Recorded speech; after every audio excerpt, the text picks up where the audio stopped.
Lords টেস্টে হেরেছিল ভারত। সেই ম্যাচে ব্যাট হাসেনি শুভমান গিলের, তবুও তিনি সবাইকে ছাড়িয়ে, অন্তত জার্সি বিক্রির দিক দিয়ে।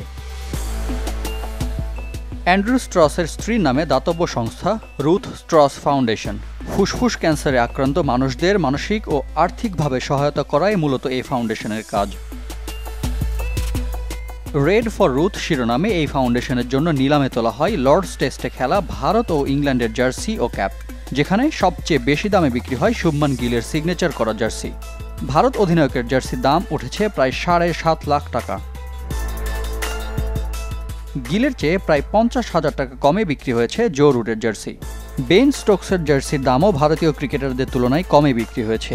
স্টোকসের জার্সি বিক্রি হয়েছে 3,400 পাউন্ডে, যা বাংলাদেশি টাকায় 5.5 লাখ টাকার বেশি। লর্ডস টেস্টে ভারতের রবীন্দ্র জাদেজা ও জসপ্রীত বুমরার জার্সির দাম উঠেছে 6,85,000 টাকা।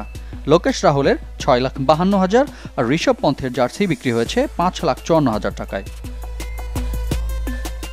ঋষভ পন্থের অটোগ্রাফ দেয়া ক্যাপ বিক্রি হয়েছে সর্বোচ্চ দামে, প্রায় 2.5 লাখ টাকায়। 2018 সালে ডিসেম্বরে ফুসফুসের ক্যান্সারে মৃত্যুবরণ করেন ইংল্যান্ডের সাবেক অধিনায়ক অ্যান্ড্রু স্ট্রসের স্ত্রী রুথ স্ট্রস। রুথের স্বপ্ন ছিল ফুসফুসের ক্যান্সারে আক্রান্ত পরিবারের পাশে দাঁড়ানো ও এ নিয়ে সচেতনতা গড়ে তোলা। রিফাত হোসেন, চ্যানেল 24।